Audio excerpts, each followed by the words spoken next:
dia a todos. Hoje então a gente vai fazer a segunda e última parte do capítulo 14, chamado Medida Salvadora. E nesse momento aqui, o André Luiz observa 4 entidades que estão ali em torno do senhor Antídio, e ele observa a cena com muito assombro, porque ele vê que essas entidades, elas emanavam os teores alcoólicos a partir do estômago, da estrada gástrica, que o André Luiz fala aqui pra gente, e ele olha então essas entidades ali em torno do senhor Antídio e pensa com ele mesmo: estaríamos diante de um homem embriagado ou então de uma taça viva, cujo conteúdo sorviam gênios satânicos do vício. O infortunado Antídio trazia o estômago atestado de líquido e a cabeça turva de vapores.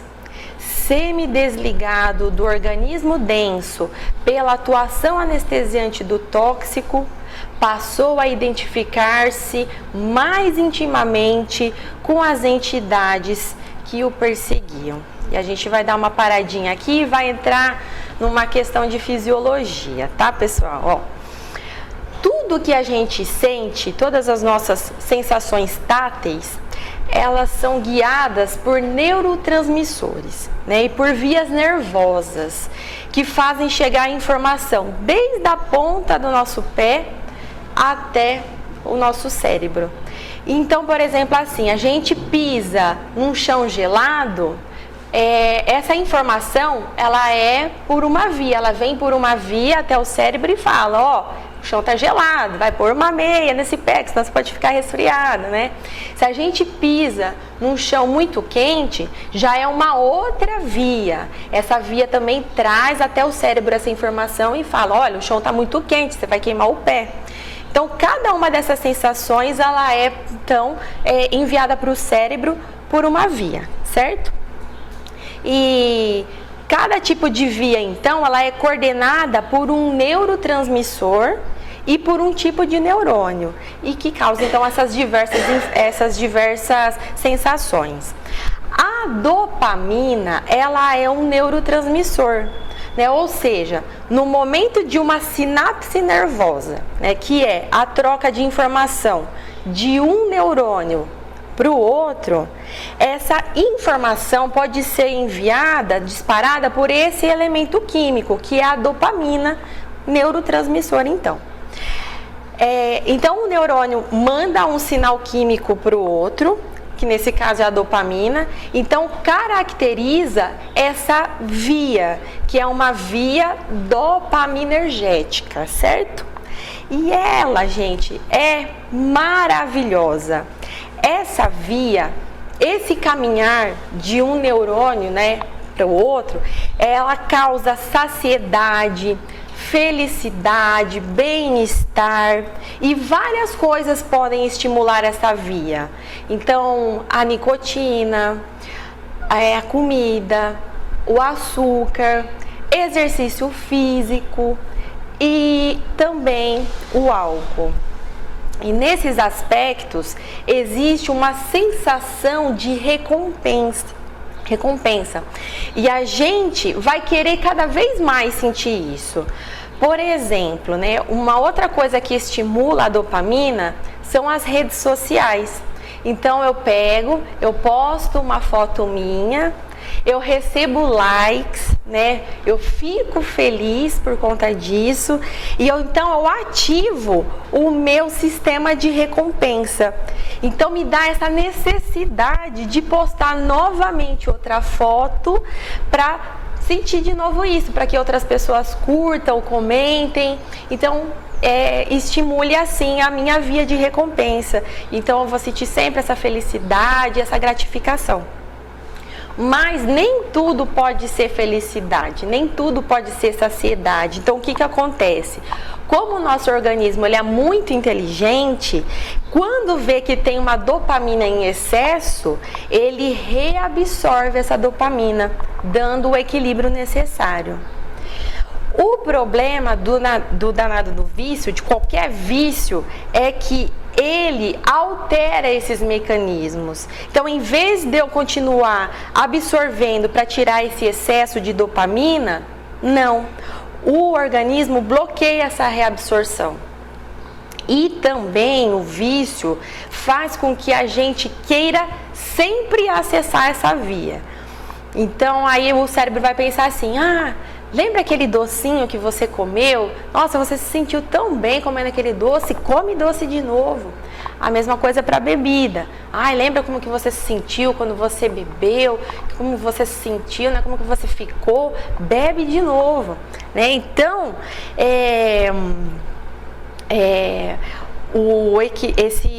esse álcool, né, o álcool e qualquer vício, mas falando especificamente do álcool, ele atua nesse sistema que causa o equilíbrio da dopamina. E não bastasse isso, ele também faz uma outra coisa. Ele aumenta a fluidez da membrana neural, né, no neurônio, então. Então facilita ainda mais a receptividade da dopamina. Eu quis trazer esse contexto aqui pra gente, pessoal, porque os efeitos devastadores, né, aí do álcool nas famílias, nos casamentos, na sociedade, todo mundo já conhece, né? Então, por que então, né, o que ele faz com que ele ainda seja nessa droga lícita e tão consumida desde os jovens? Então, é por conta de todos esses efeitos que a gente falou aqui, né? Que parece recompensa, parece um relaxamento que dá na pessoa, mas como a gente viu aqui, os prejuízos são enormes. Então, que a gente tome cuidado com essas nossas escolhas, com esse beber socialmente, né? E a gente não pode alegar a ignorância de que a gente não conhecia esses efeitos, tá certo, gente? Mas voltando aqui para o livro, essas 4 entidades que o André Luiz vê tinham a mente invadida por visões terrificantes do sepulcro que haviam atravessado como dipsomaníacos, né, como alcoólatras. Sedentos, aflitos, traziam consigo as imagens espectrais de víboras e morcegos dos lugares sombrios onde haviam estacionado. Aí a gente dá uma paradinha de novo, né? Então quer dizer que essas entidades aqui, elas se assemelhavam a cobras, a morcegos? Sim, pessoal, é isso mesmo. E o porquê isso acontece, o próprio André Luiz nos ajuda, em alguns livros mais para frente, no Evolução em Dois Mundos, que ele conta que a nossa mente, ela fixa, assim, né, ela estaciona pelo excesso de remorso, né? Então, busca na memória, na dor, no arrependimento, em que se encarcera por automatismo. Então, fica sempre ali, remoendo, sempre pensando os mesmos pensamentos, e isso vai se tornando uma coisa automática no cérebro. Porque quanto mais a gente estimula uma via no cérebro, mais automático essas coisas vão ficando. E a gente não precisa nem fazer força para que isso aconteça. Isso já vai acontecer de uma forma natural, tá?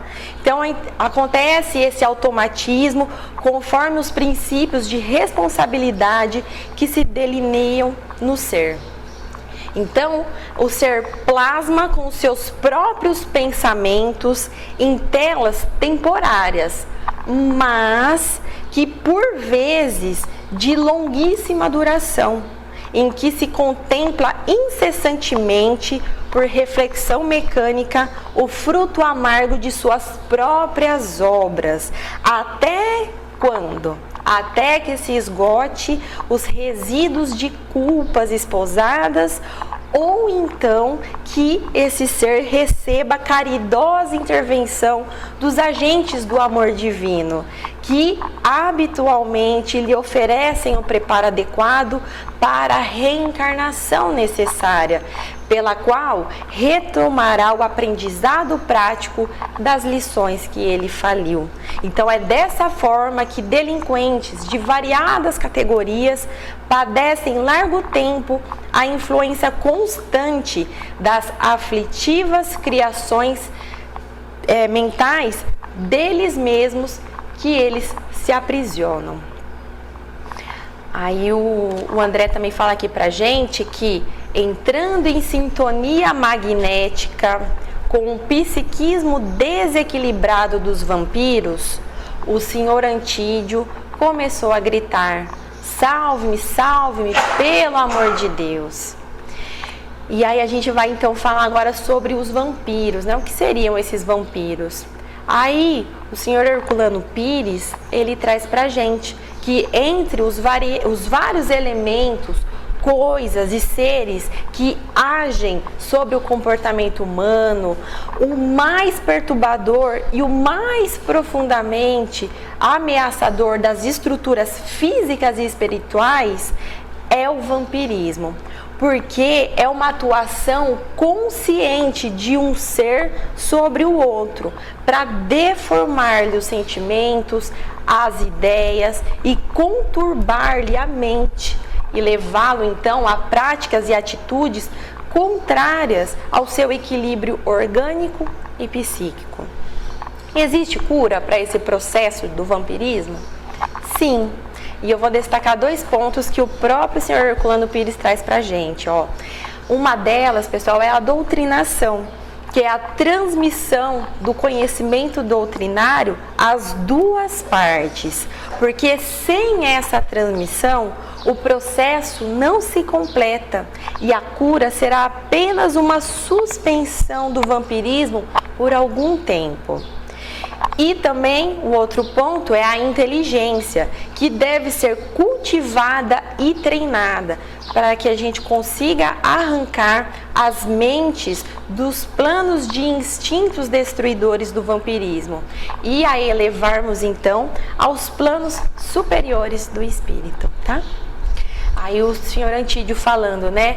Os morcegos, afugente-nos, detenham-nos, piedade, quem me livrará? Socorro, socorro, uma cobra, aperta-me, sufoca-me, que será de mim? Socorro.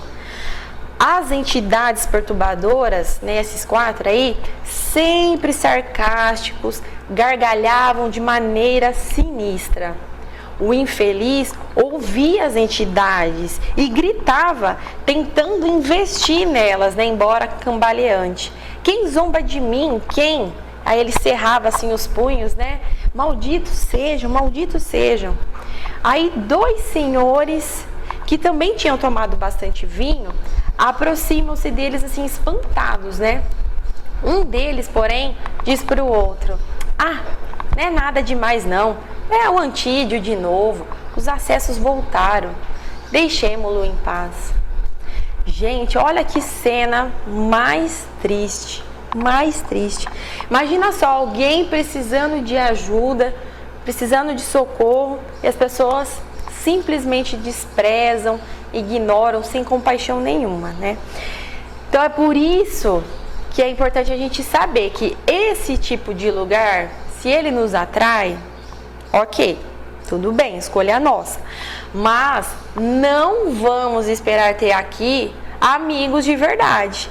Aqui não é lugar para amizade sincera. Não é lugar que você encontra bons conselhos. Não é lugar de afogar mágoas. Até porque mágoa não se afoga. Mágoa se resolve, né? Então, seja com terapia, seja com prece, com meditação, com o que for. E por que será que o senhor Antídio frequentava esse tipo de lugar? O André Luiz, ele vai trazer pra gente também. Ele fala que o Calderaro, né, se acerca dele e esclarecendo um pouco mais em relação à vida do senhor Antídio. Aí o Calderaro fala que ele era deplorável pai de família, incapaz de reagir contra as atrações do vício e se entregou inerme à influência de malfeitores desencarnados, afins com a sua posição desequilibrada. Em atenção às intercessões da esposa e dos 2 filhinhos amoráveis que o seguem, assistimos, né, o Calderaro falando, com todos os recursos ao alcance de nossas possibilidades. Entretanto, O imprevidente irmão não corresponde ao nosso esforço, emerge de todas as tentativas, mais e mais disposto à perversão dos sentidos, busca acima de tudo a fuga de si mesmo, detesta a responsabilidade, não se anima a conhecer o valor do trabalho. Tudo que eu vou falar aqui agora, pessoal, não é no sentido de julgar esse nosso irmão em questão, de maneira alguma, mas sim fazer um comparativo conosco mesmo, pois muitos de nós em algum momento nós nos encaixamos aqui nesse perfil, pois o Antídio por ele mesmo, não teria mérito em receber o auxílio dos amigos espirituais. Mas graças à elevação da esposa e à educação moral que ela conseguiu transmitir para os filhos, ele, o Antídio, recebe esse amparo por conta então da intercessão deles, que ficavam em casa, que talvez nem soubessem onde que o pai ia, que hora que ia voltar, enfim, né? O Antídio não gostava de responsabilidade e deveria ser aquele homem que não ajudava a mulher em casa, que não se colocava na posição de educador, né, delegando o papel para a esposa, não conhecia o valor do trabalho, né? Então nos faz pensar que era aquele tipo de pessoa que reclamava de ter que trabalhar, que ficava tomando um café no trabalho para dar uma enroladinha, que não via a hora de chegar o fim de semana ou as férias para se sentir feliz, né? Então, como ele diz aqui, ele queria perverter os sentidos, ele não queria estar em si mesmo. E essa fuga demonstra os conflitos internos que ele tinha, que ele não conseguia se resolver. Não temos aqui, né, como saber quais eram esses conflitos. O André Luiz não entra nesses detalhes, mas nós temos os nossos, né? Cada um de nós somos possuidores, sim, de muitas qualidades, mas também as nossas más inclinações, as nossas tendências. Então, fica a dica de sempre, né, pessoal? Conhece-te a ti mesmo. E esse estudo aqui nos abre essa grande oportunidade, né? Bom, atenuando-lhe a ânsia irrefreável de sorver alcoólicos, esperamos se reeduque, mas para isso utilizaremos agora um recurso drástico. Agora ele vai falar aqui pra gente qual que é essa medida salvadora aqui, ó. Já que o desventurado se revela infenso a todos os nossos processos de auxílio, o Antídio, por algum tempo, a partir de hoje, será amparado pela enfermidade. Conhecerá a prisão no leito durante alguns meses, a fim de que se lhe não apodreça o corpo num hospício, o que se iniciaria dentro de alguns dias, lançando nobre mulher e 2 crianças em pungente incerteza do porvir. Então, pessoal, o merecimento da esposa, dos filhos, era tanto que a benefício deles viria essa doença do pai. E olha o ensinamento, né, que essa lição vem nos mostrar. Mais uma vez eu quero citar bem brevemente a frase do senhor Leon Denis que eu falei na aula passada, né? Se nas horas das provas soubéssemos observar a ação misteriosa da dor em nós, compreenderíamos melhor a sua obra sublime de educação e aperfeiçoamento, né? É exatamente o que aconteceu com o senhor Antídio. E se ele soubesse o que seria da vida dele se não fosse a doença, que essa doença na verdade veio para livrá-lo de situações muito piores, mas infelizmente não deve ter sido essa a postura dele, né? Ao que parece, ele não deve ter dado graças a Deus pela doença, porque nós somos assim. Nós, com a visão limitada que temos, achamos que quando vem uma doença, é na verdade ou porque Deus nos esqueceu, ou é um castigo, nunca uma bênção, uma reparação de débitos, ou até mesmo, no caso aqui, um merecimento, né?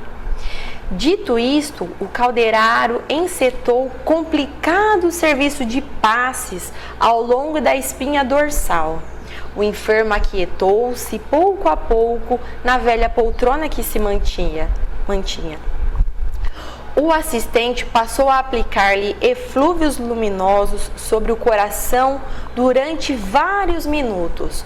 Notei que essas emissões se concentravam gradativamente no órgão central, em que certo instante acusou parada súbita. Antídio parecia prestes a desencarnar, quando o orientador lhe restituiu as energias em movimentação rápida.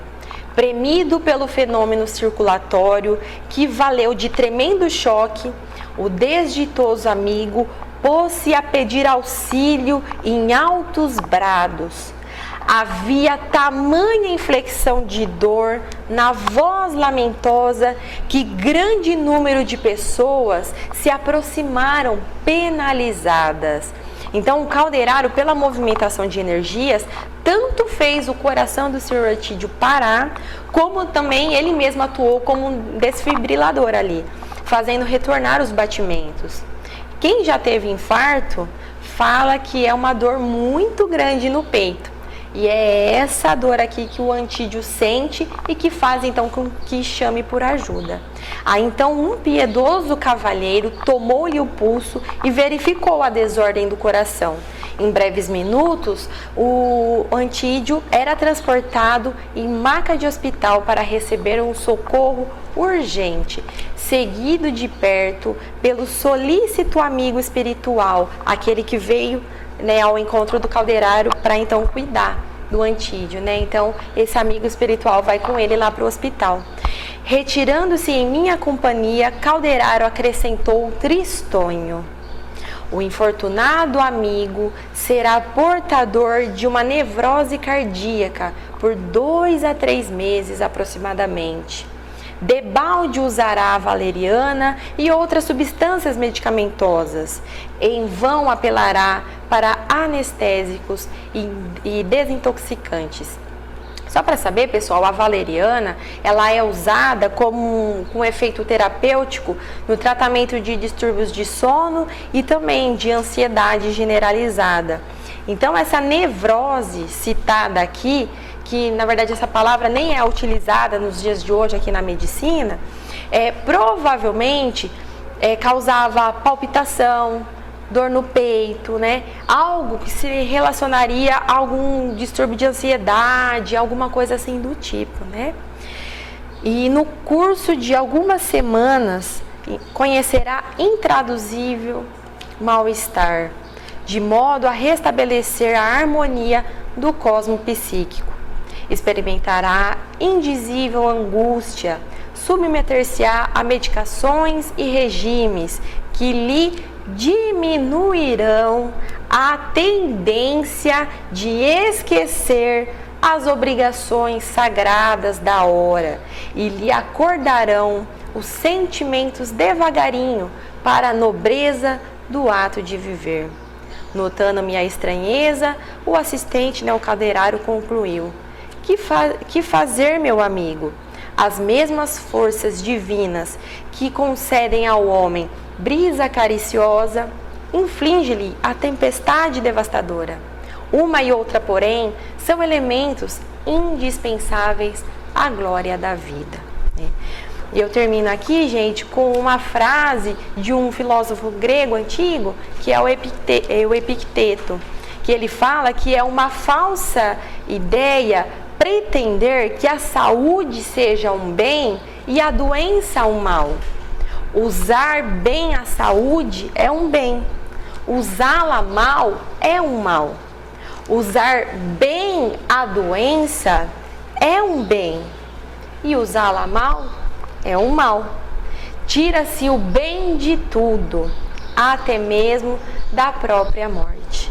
Então, que a gente consiga, pessoal, nessas reflexões aqui, a partir da vida do Senhor Antídio, que a gente consiga transpor então para as nossas vidas, né? O que a gente tem feito, das nossas escolhas, né? Quais são os nossos vícios, o que a gente precisa melhorar em nós, né? Quando a gente acessa esse vício, o que a gente está querendo esconder por trás dele, né? Então que a gente consiga resolver de uma maneira muito sincera e muito positiva essas coisas dentro de nós, porque assim a gente consegue pouco a pouco, dia a dia, evoluindo, melhorando, nos modificando, né? E essa transformação com certeza sempre auxilia a todos que estão na nossa volta, né? Que Jesus nos abençoe a todos. Muito obrigada pela atenção. Fiquem todos com Deus, tá?